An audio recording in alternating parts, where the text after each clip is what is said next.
దేవాదాయ శాఖ ఆధ్వర్యంలో శ్రీ నిదానంపాటి శ్రీ లక్ష్మీ అమ్మవారి 78వ తిరునాళ్ల మహోత్సవానికి ఆదివారం పలు ప్రాంతాల నుండి భక్తులు తండోపతండాలుగా జనసంద్రంలో పోటెత్తారని ఆలయ స్పెషల్ ఆఫీసర్ పానకలరావు, ఆలయ కమిషనర్ అండ్ కార్యనిర్వహణాధికారి సైదమ్మబాయి, వ్యవస్థాపక ధర్మకర్త యాగంటి వెంకటేశ్వర్లు సంయుక్తంగా తెలిపారు. కోరిన కోరికలు తెచ్చే శ్రీ నిదానంపాటి శ్రీ లక్ష్మీ అమ్మవారి సన్నిధిలో బోనాలతో ప్రత్యేక పూజలు నిర్వహించి అమ్మవారి కృపకు పాత్రులయ్యారు.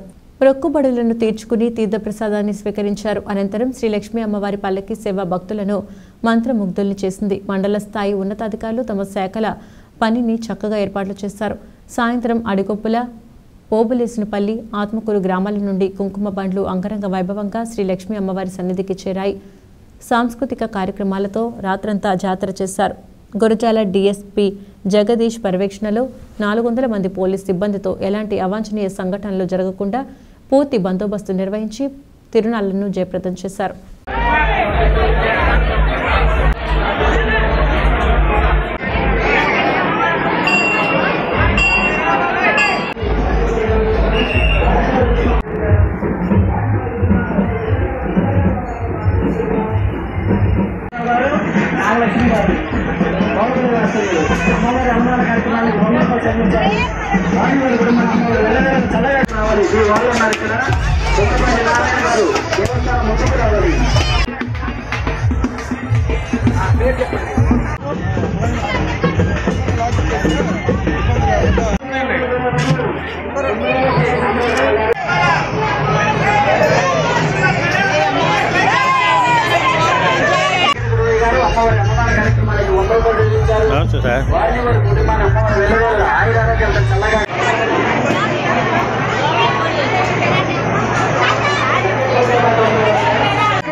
Zero